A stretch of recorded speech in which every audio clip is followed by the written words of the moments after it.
The forest swallowed us whole, its silence louder than the crack of a rifle.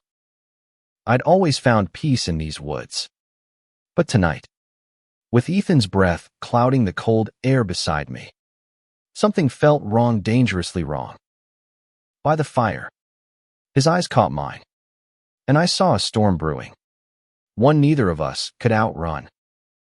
I'd known Ethan since he was 12, a scrawny kid with a chipped front tooth and a laugh that could light up a room.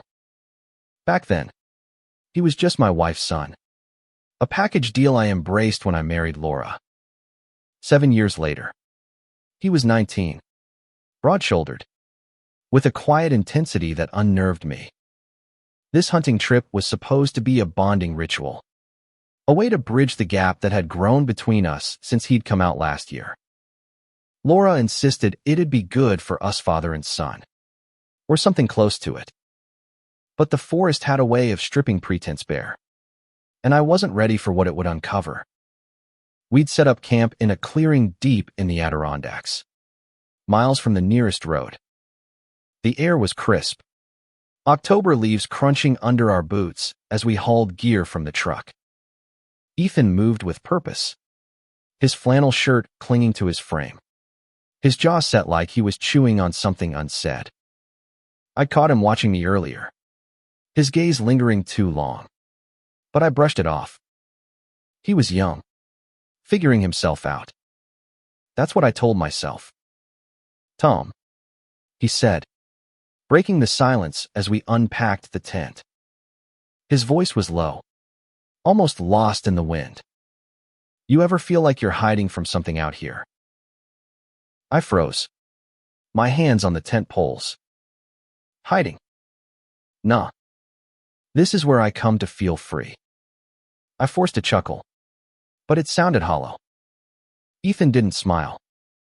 He just nodded, his eyes searching mine like he knew something I didn't. That night, the temperature plummeted. The tent was small, built for one, but Laura had packed only one to save space. Ethan didn't argue when I suggested he share mine. We lay side by side, the sleeping bags barely separating us, the cold pressing us closer. His breathing was steady, but I could feel the weight of his presence, like a current pulling me under. I stared at the tent's ceiling, counting the seconds between his breaths, trying to ignore the heat of his arm brushing mine. Morning broke with a gray haze, the forest shrouded in mist. We tracked a deer for hours, moving in sync, our footsteps muffled by pine needles. Ethan was a natural quiet, precise, his rifle steady in his hands. But his silence was heavy, and every glance he threw my way felt like a question I couldn't answer. By noon, we'd lost the trail, and the tension between us was thicker than the fog. "Tom," he said again, stopping by a stream. His voice was different now, raw. "You ever think about what you really want?" He stepped closer, his boots sinking into the mud. His eyes locked on mine, and my chest tightened. I wanted to laugh it off, to say he was being dramatic, but the air felt charged, like the moment before a lightning strike. "Ethan, let's focus on the hunt," I said, my voice sharper than intended. He flinched, but didn't back down. Instead, he reached out, his hand grazing my sleeve. It was brief, but it burned through me. A line crossed in the silence of the woods. Neither of us spoke of it. We couldn't. The rest of the day passed in a blur, tracking, eating jerky by the fire, pretending nothing had happened. But as night fell and we crawled back into the tent, the air was different, thicker. Ethan's shoulder pressed against mine, and I didn't pull away. I told myself it was the cold, the small space, but my pulse betrayed me, hammering in my ears. He shifted, his breath warm against my neck, and I felt the forest closing in, exposing truths I'd buried long ago. By the third day, The hunt was forgotten. We moved through the woods like ghosts, each step heavy with what we weren't saying. Ethan's touches grew bolder, a hand on my back. A linger too long when passing the canteen. I should have stopped it. Set boundaries. But I didn't. I couldn't. There was something in his eyes, pain. Need. A mirror of my own buried desires that kept me silent. The forest didn't judge. It just watched. That night, a storm rolled in, thunder shaking the ground. The tent felt smaller, the air electric. Ethan turned to me, his face inches from mine, and whispered, "Tom, I'm not imagining this. Am I?" His voice cracked, and I saw the boy he used to be. Vulnerable. Searching. My throat closed. I wanted to say no. To push him away. To run. But I didn't. Instead, I let the silence answer. And in that moment, the line we'd crossed became a chasm. The storm raged outside. But inside the tent, it was worse. Ethan's hand found mine, his fingers trembling. I didn't pull back. I couldn't. Not because I didn't want to, but because the forest had stripped me bare. And for the first time, I saw myself clearly flawed, human, and caught in something I couldn't name. The night stretched on, and we lay there, two souls tangled in the dark, knowing the morning would demand answers we weren't ready to give. The rain didn't stop. It hammered the tent, a relentless drumbeat that drowned out the world. Ethan's hand stayed in mine, his grip tight, like he was afraid I'd vanish if he let go. I lay still, my heart pounding, every nerve screaming to pull away, to rebuild the walls I'd let crumble. But the forest didn't care about my guilt. It pressed in, its shadows curling around us, urging honesty where I wanted none. Morning brought a damp chill, the air heavy with the scent of wet pine. We packed in silence, avoiding each other's eyes. The hunt was a pretense now, a script we followed to keep from facing what had happened. I led the way, my boots sinking into the mud, my mind replaying last night's moment. Ethan's whispered question, the weight of his hand, the truth I couldn't voice. I was 42, married to his mother, a man who'd built a life on straight lines and clear roles. Yet here I was, unraveling in the wilderness. "Tom," Ethan called, his voice cutting through the drizzle. He stood by a fallen log, his rifle slung over his shoulder, his hair plastered to his forehead. "We need to talk about it." "There's nothing to talk about," I snapped, sharper than I meant. My hands shook as I adjusted my pack. "We're here to hunt. Let's move." He didn't move. His eyes, green and piercing, held mine. "You felt it too. Don't lie to me." His voice was steady now. No trace of the boy who'd once called me dad with a shy grin. He was someone else now. Someone who saw through me. "Ethan, drop it." I turned away, my chest tight. But he grabbed my arm, his grip firm, pulling me back. The rain streaked his face, but his expression was raw, unguarded. "I'm not a kid anymore. Tom, I know what I want. And I know you're scared." Scared didn't cover it. I was terrified of him, of myself, of the life I'd built cracking under the weight of this moment. I yanked my arm free, my voice low. "You don't know what you're talking about. This isn't. It's not right." "Not right." He stepped closer, his breath visible in the cold. "Or not safe. Because that's what this is. Tom, you're running from yourself." I wanted to hit him, to scream, to make him stop. But his words cut too deep, slicing through years of denial. I'd always known, hadn't I? The glances I'd buried, the thoughts I'd shoved down, the parts of myself I'd locked away to be the man Laura needed, the father Ethan deserved. But the forest didn't care about my excuses. It demanded truth. We walked on, the silence heavier than the rain. By midday, we found a ridge overlooking a valley, the mist curling below like a living thing. Ethan set up his scope, scanning for deer, but I could feel his attention on me. I busied myself with the map, pretending focus, but my hands betrayed me, trembling as I traced the contours. That night, the rain eased, but the tension didn't. We built a fire, the flames casting shadows that danced across Ethan's face.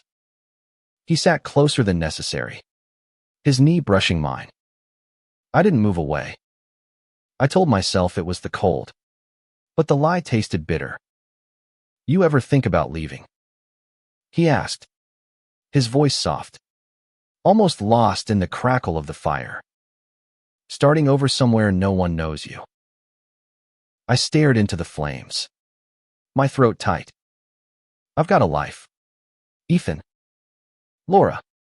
The house. The business. You don't just walk away from that." "Maybe you do," he said, his eyes on me. "If it's not who you are." His words hung there, heavy, undeniable. I wanted to argue, to tell him he was wrong, but the truth was clawing its way out. I'd spent years building a life that fit, but it didn't feel like mine anymore. Not here, not with him so close, his presence pulling at something I'd buried deep. The fire died down, and we retreated to the tent. The space felt smaller, the air thick with what we weren't saying. Ethan lay beside me, his breathing uneven, and I knew he was waiting for me to speak, to cross the line again.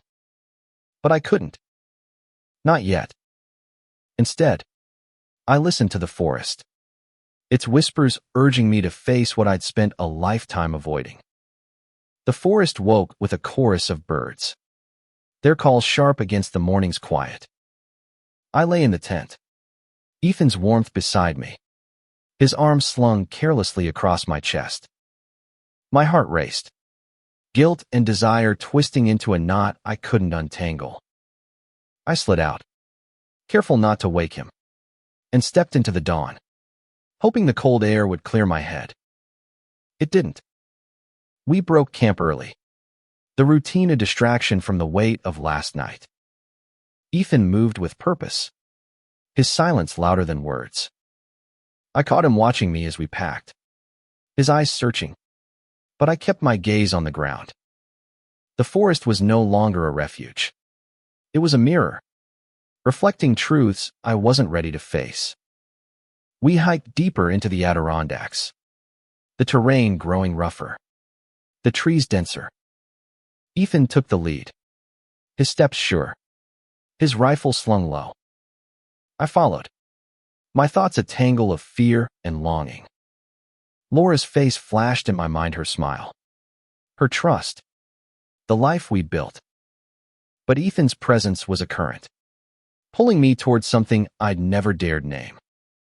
"Tom, look," Ethan whispered, stopping abruptly. He pointed to a clearing where a buck stood, its antlers catching the sunlight. My breath caught, not at the deer, but at Ethan's expression, focused, alive, unguarded. For a moment, I saw the boy he'd been, full of wonder, and the man he'd become, fearless in his truth. I raised my rifle, but my hands shook, and the shot went wide. The buck bolted, and Ethan turned to me, his eyes soft with something I couldn't face. "Sorry," I muttered, lowering the gun. "Bad aim." "It's not about the shot," he said, stepping closer. "It's about seeing what's in front of you." His words hit like a punch. I turned away, my jaw tight. and started walking. He followed, his presence a shadow I couldn't shake. We reached a river by noon, its current swift and cold. Ethan knelt to fill his canteen, his shirt riding up, revealing a strip of skin. I looked away, but not fast enough. My pulse betrayed me, hammering in my ears. That night, we camped by the river, the water's roar a constant hum. Ethan built the fire, his movements deliberate, his eyes catching mine in the flickering light. "You can't keep running, Tom," he said, his voice low. "Not from this." "Ethan, stop." My voice was hoarse, pleading. "This isn't. We can't." "Why not?" He leaned closer, his breath warm against the cold. "Because of Mom. Or because you're afraid of who you are." I stood, my hands clenched, the fire's heat searing my skin. "You don't get it, Ethan. I'm your stepfather. This isn't some fling. It's wrong." "Wrong." He stood too, his voice rising. "Or just hard. Because I see you, Tom. I see how you look at me. And I'm not the only one crossing lines here." His words cut deep, exposing the truth I'd tried to bury. I wanted to scream, to run, but the forest held me fast, its silence demanding honesty. I sank back to the ground, my head in my hands. Ethan sat beside me, close but not touching, his presence a quiet storm. The fire burned low, and we crawled into the tent. The space was too small, our bodies too close. Ethan's hand brushed mine, deliberate this time, and I didn't pull away. My heart pounded, guilt and desire warring within me. The river roared outside, but inside, it was silent, the kind of silence that breaks you open. Dawn broke gray and heavy, the river's roar a reminder of the world beyond our tent. Ethan stirred beside me, his arms still close, his breath steady. I lay frozen, caught between the man I'd been and the one I was becoming. The forest didn't care about my conflict. It watched, patient, as I wrestled with truths too big to hold. We packed in silence, the air thick with unspoken words. Ethan's eyes followed me, not accusing, but knowing. I avoided his gaze, focusing on the routine tying knots, checking the map, anything to keep my hands busy. But my thoughts were a storm, replaying his words, his touch, the line we'd crossed. I was losing myself, and I wasn't sure I wanted to be found. We hiked upstream, the river guiding us. Ethan walked beside me, his shoulder brushing mine, each contact a spark I couldn't ignore. By midday, we reached a waterfall, its spray misting the air. Ethan stopped, his eyes on the cascading water, and said, "It's beautiful, isn't it? Like it's alive." I nodded, my throat tight. "Yeah. It's honest." The word slipped out, heavy with meaning. Ethan turned to me, his expression soft. And for a moment, I saw the boy who'd trusted me, the man who challenged me, and something else, someone who saw me, truly saw me. We sat by the falls, eating in silence. The roar of the water drowned out the world, but not the tension between us. Ethan's knee pressed against mine, deliberate, and I didn't move away. My heart raced, guilt clawing at me, but the forest's pull was stronger. It stripped away pretense, leaving only truth. That night, the sky cleared, stars piercing the dark. We built a fire, its warmth a small defiance against the cold. Ethan sat close, his shoulder against mine, and I felt the weight of his presence. steady and unrelenting. "Tom," he said, his voice soft. "What happens when we leave here?" I stared into the fire, my chest tight. "We go back. To Laura. To our lives. And this." He gestured between us, his eyes searching. "What do we do with this?" I didn't answer. I couldn't. The truth was too big, too dangerous. Instead, I let the silence stretch, the fire's crackle filling the void. Ethan's hand found mine, his fingers lacing through, and I didn't pull away. The stars watched, indifferent, as we sat there, two men caught in a moment too fragile to hold. The tent was a cocoon, sealing us from the world. Ethan lay beside me, his breath warm, his body close. I felt the pull, stronger now, urging me to cross the line again. But guilt anchored me, Laura's face flashing in my mind. I turned away, my back to Ethan, and tried to sleep. But the forest whispered, relentless, and I knew the truth would find me, no matter how far I ran. Morning came too soon. The forest bathed in soft light. Ethan was already up, his silhouette sharp against the dawn as he packed.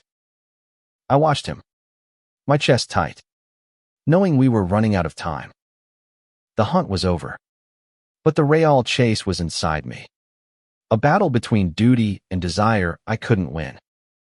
We hiked in silence, the river fading behind us.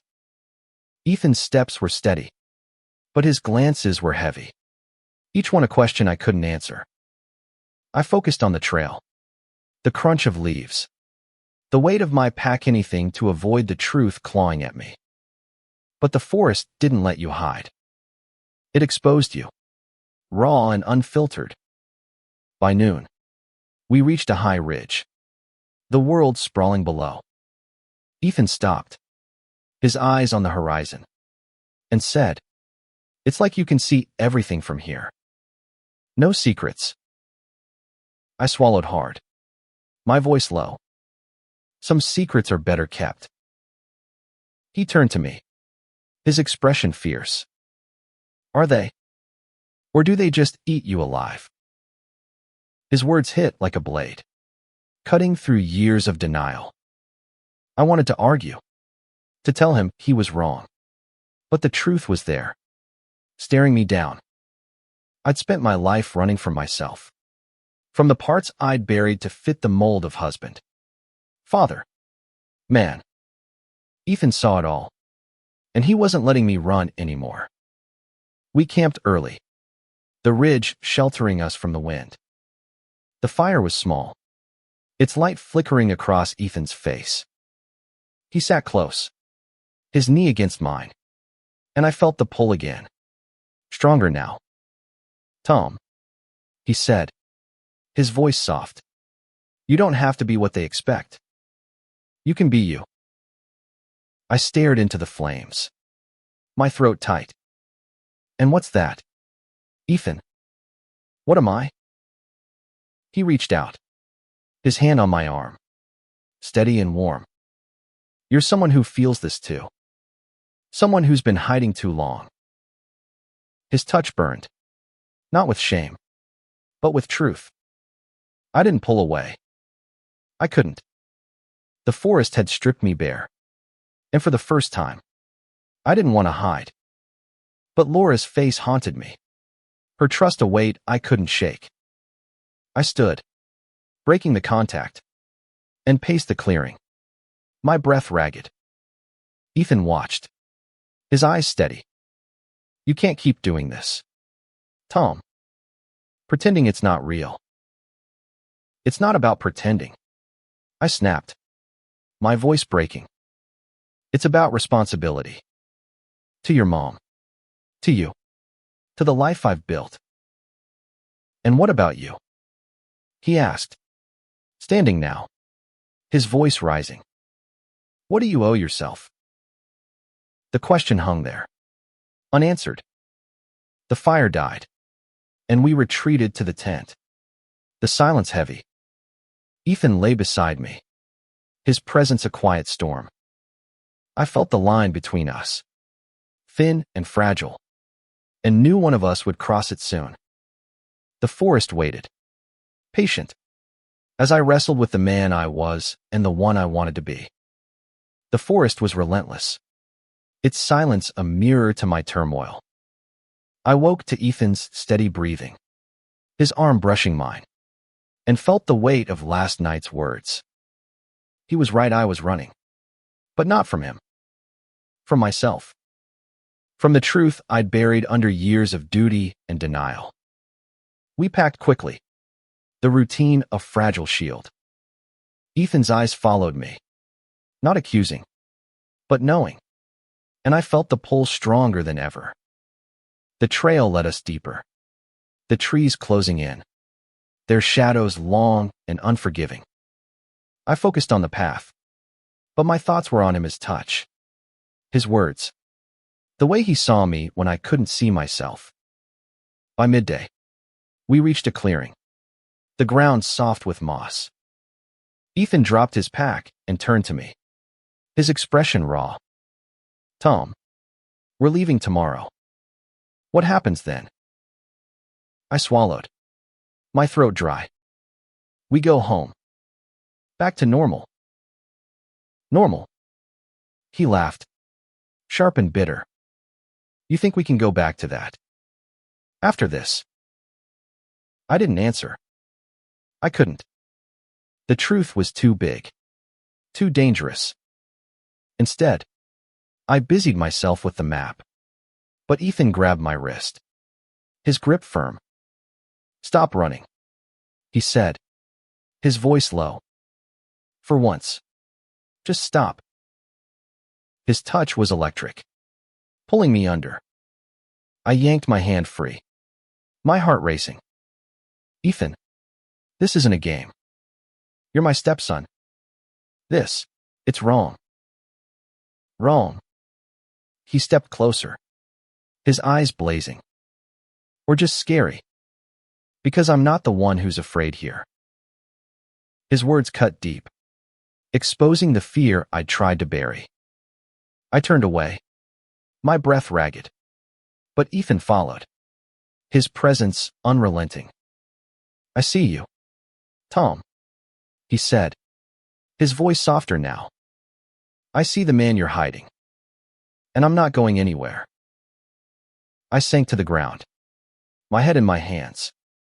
The forest watched, its silence heavy with truth. Ethan knelt beside me, his hand on my shoulder, and I felt the walls I'd built begin to crack. Laura's face flashed in my mind, but it was faint, overshadowed by the man beside me, the one who saw me whole. That night, the stars were relentless, piercing the dark. We built a fire, its warmth a small comfort. Ethan sat close, his shoulder against mine, and I didn't pull away. The line between us was gone, dissolved by the forest's truth. "Tom," he whispered, his voice trembling. "What do you want?" I looked at him, really looked, and saw the boy I'd raised, the man he'd become, and the truth I couldn't deny.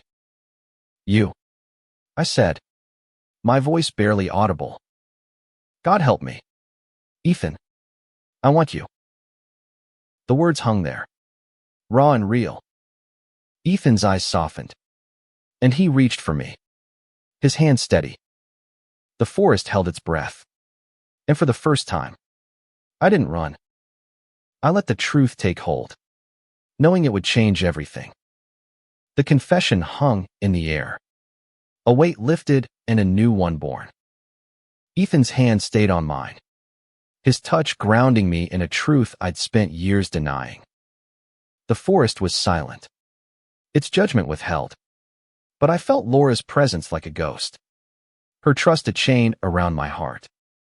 I pulled back, my breath uneven, and Ethan's eyes followed me, steady but pained. "Tom," he said, his voice soft, You don't have to decide now. But you can't keep living a lie. I stood, pacing the clearing, the fire's glow fading. It's not that simple. Ethan, I love your mom. I love the life we've built.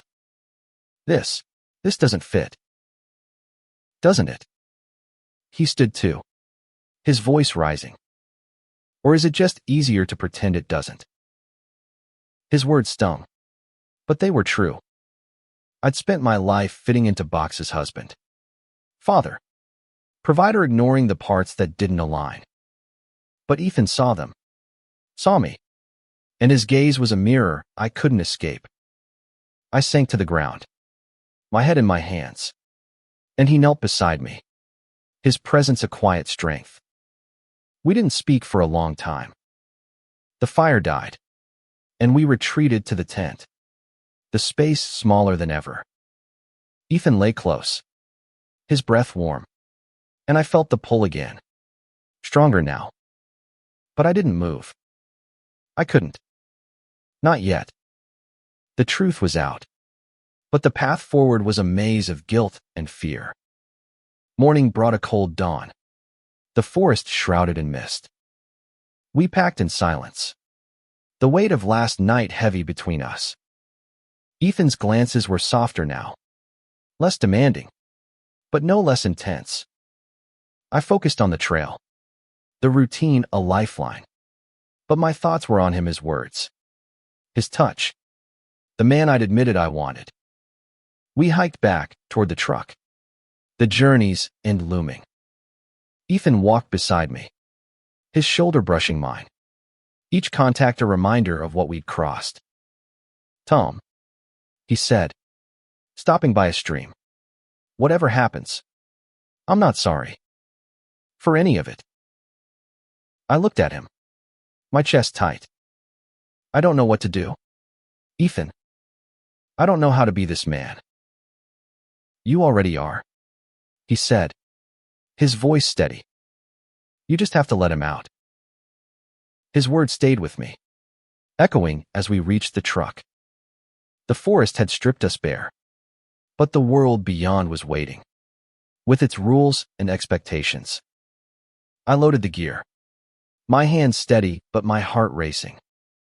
Ethan watched, his eyes full of hope and fear, and I knew the choice I made would define us both. The truck rumbled to life, the forest fading in the rearview mirror. Ethan sat beside me, his silence heavy, his eyes on the road ahead. I gripped the wheel, my knuckles white, the weight of the last 5 days pressing down. We'd crossed a line, spoken truths, and now the world waited to judge us. But the forest had taught me something: truth, once faced, doesn't let you go. We stopped at a diner on the edge of town, the neon sign buzzing in the dusk. Ethan ordered coffee, his hands steady, but his eyes betrayed him, searching, waiting. I stared at my plate, the food untouched, my mind replaying our nights in the tent. His touch, his words. Laura was waiting at home, her smile a memory I couldn't reconcile with the man I'd become.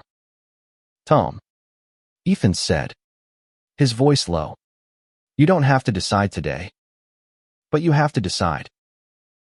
I looked at him, really looked, and saw the boy I'd raised, the man who'd changed me. I know, I said, my voice hoarse. But whatever I choose, it's not just about me. It's about your mom. About you. About us. He nodded, his expression soft. I'll be here. Whatever you choose. We drove the rest of the way in silence, the city lights closing in. Laura greeted us at the door, her smile warm, oblivious to the storm inside me. Ethan hugged her, his eyes meeting mine over her shoulder. A silent promise. I carried the gear inside, my heart heavy, knowing the truth would demand a reckoning. That night, I lay beside Laura, her breathing steady, her trust unbroken.